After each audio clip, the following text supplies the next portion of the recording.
చంద్రబాబు నాయుడు గారికి ఒకటే చెప్తున్నాం, నీ ఇష్టం రాష్ట్రంలో ఉన్నటువంటి 175 నియోజకవర్గాల్లో ఉన్నటువంటి వైఎస్ఆర్ పార్టీకి సంబంధించినటువంటి అందరినీ కూడా లోపలేసుకో, నీ మీద పోరాటం చేసేది ఖాయం. మేమంతా జైలుకి వెళ్ళటానికి సిద్ధంగానే ఉన్నాం. నీ తప్పుడు కేసుల్లో అక్రమ అరెస్టులో ప్రతి ఒక్కళ్ళం కూడా వైఎస్ఆర్ కాంగ్రెస్ పార్టీ జెండా మోసే ప్రతి చిన్న కార్యకర్త దగ్గర నుంచి కూడా జగన్మోహన్ రెడ్డి గారి దాకా అంతా సిద్ధంగా ఉన్నాం. నీ చేతనైంది నువ్వు చేసుకో. అయినా సరే తెలుగుదేశం పార్టీ చేసేటువంటి తప్పుల మీద ప్రజలకి మోసం చేసే దాంట్లో పోరాటం చేయకుండా ఉండడం వదలం, నిన్ను నిలదీయకుండా ఉండటం వదలం అనేది కూడా చంద్రబాబు నాయుడు గారికి ఈ సందర్భంగా అంతిమంగా న్యాయం చేస్తుంది.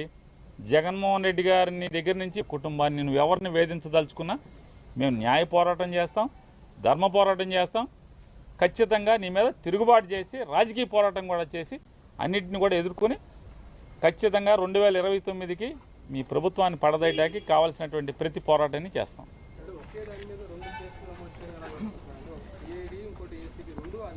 ఏమండి పద్ధతులు లేకుండా వినాయక్ గారు, పద్ధతులు ఉంటే అనుకోవచ్చు, ఇదేదో అడ్డగోలు కేసులు తప్పుడు కేసులు ఏదో రకంగా మానసికంగా వేధించాలి, తప్పుడు కేసులు పెట్టాలి, లోపలేద్దామనే నిర్ణయానికి వచ్చాక ఇక అసలు ఒక డిపార్ట్మెంట్ కట్టిందా 2 ఇది కాకపోతే రేపు ఇంకో డిపార్ట్మెంట్తో ఇదే కేసు ఇంకోటితో కూడా కట్టిస్తారు, ఇంకో చోట కూడా కట్టిస్తారు. ఇక తప్పు అని చెప్పేవాడు లేడు. పేపర్లు టీవీలు వాళ్ళ పేపర్లు టీవీలు బాజా కొడతా ఉంటాయి, వీళ్ళకి వంత పాడుతూ ఉంటాయి. ఇది కరెక్ట్ కేసు అంటారు.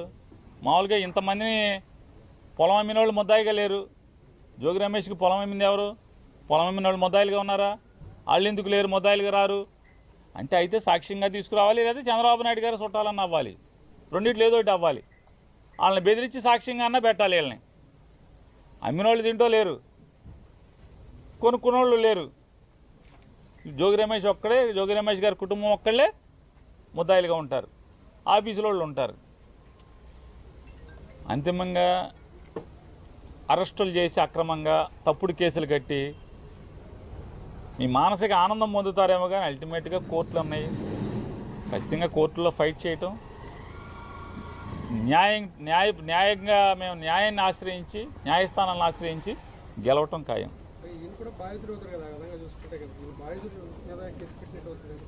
అదే అన్నా, నీకు ఉచ్చం నీచం వాయు వరుసలు ఏం లేవు. ఇక వరుస లిస్టు రాసుకున్నారు. రెడ్ బుక్ రాజ్యాంగం, రెడ్ బుక్లో ఎవడెవడున్నాడో ఆయన్ని మానసికంగా వేధించాలి, కేసులు కట్టి లోపేయాలి, సునకానందం పొందాలి. దీనికి వస్తుంది తప్ప ఏముంది? బాధితులు అవుతాడు. మీరు చెప్పినట్టు జోగి రమేష్ కుటుంబం బాధిత కుటుంబం అవ్వాలి, కానీ వీళ్ళనే నేరాంగం చేసినట్టుగా ముద్దాయిలు చేశారు. సిఐడిలో కేసు కట్టారు, ఇక్కడ కేసు కట్టారు. 2 కేసులు, ఒకే సంఘటనకు 2 కేసులు కట్టారు. ఏం చేసినా సరే నీ మానసిక ఆనందం తాత్కాలికం, వెనక్కి తగ్గేది లేదు. తెలుగుదేశం పార్టీ మీద, కూటమి ప్రభుత్వం మీద, జనాలను చేసే మోసాల మీద, వాళ్ళ కూటమి ప్రభుత్వం ప్రజల్ని వంచే దాంట్లో కానీ ప్రజా వ్యతిరేక పరిపాలన చేసే దాంట్లో నిలదీయటం, పోరాటం చేయటం. జోగి రమేష్ ఆగడు, జోగి రమేష్ గారు కొడుకు ఆగడు, ఎవరు ఆగరు.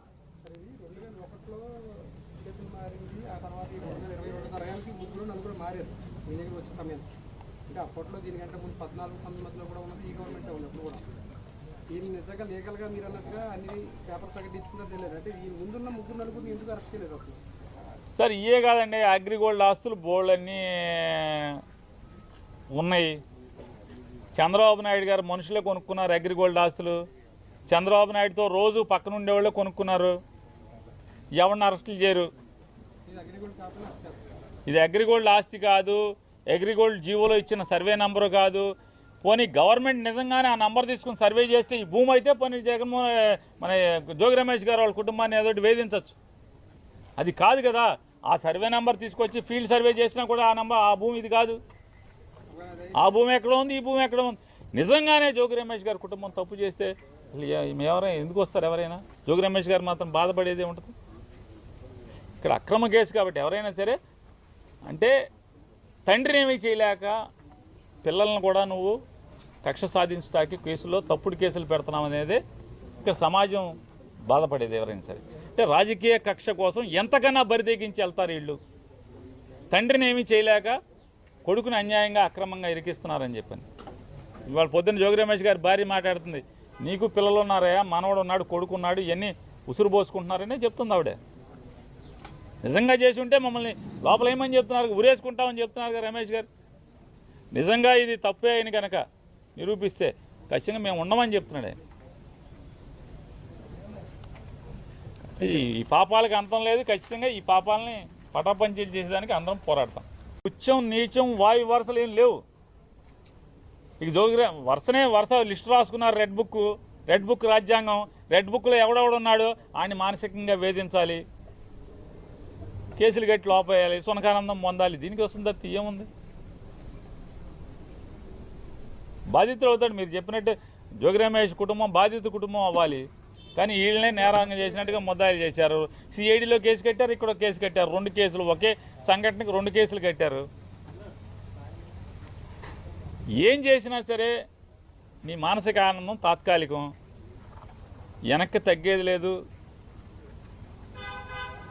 తెలుగుదేశం పార్టీ మీద, కూటమి ప్రభుత్వం మీద, జనాలను చేసే మోసాల మీద, వాళ్ళ కూటమి ప్రభుత్వం ప్రజల్ని వంచే దాంట్లో కానీ, ప్రజా వ్యతిరేక పరిపాలన చేసే దాంట్లో నిలదీయటం, పోరాటం చేయటం.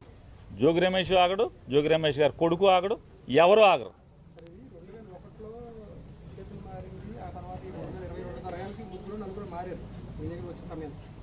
అప్పట్లో దీనికంటే ముందు 14-19 కూడా ఉన్నది ఈ గవర్నమెంట్ ఉన్నప్పుడు కూడా ఈయన నిజంగా లీగల్గా మీరు అన్నట్టుగా అన్ని పేపర్ ప్రకటించుకున్నది తెలియదు. అంటే ఈ ముందున్న 3-4 ఎందుకు అరెస్ట్ చేయలేదు అసలు?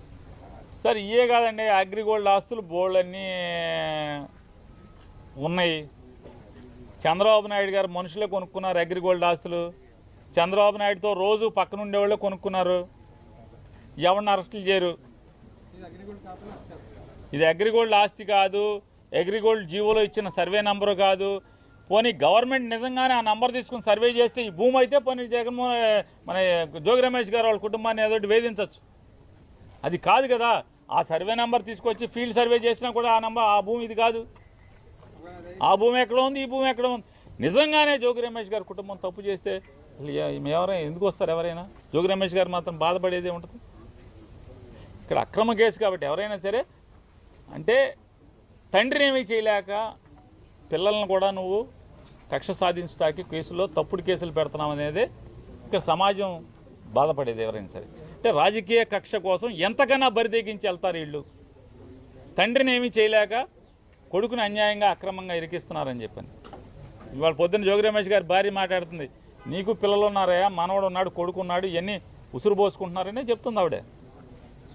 నిజంగా చేసి ఉంటే మమ్మల్ని లోపల ఏమని చెప్తున్నారు, ఉరేసుకుంటామని చెప్తున్నారు కదా రమేష్ గారు. నిజంగా ఇది తప్పే అయిన కనుక నిరూపిస్తే ఖచ్చితంగా మేము ఉండమని చెప్తున్నాడు ఆయన.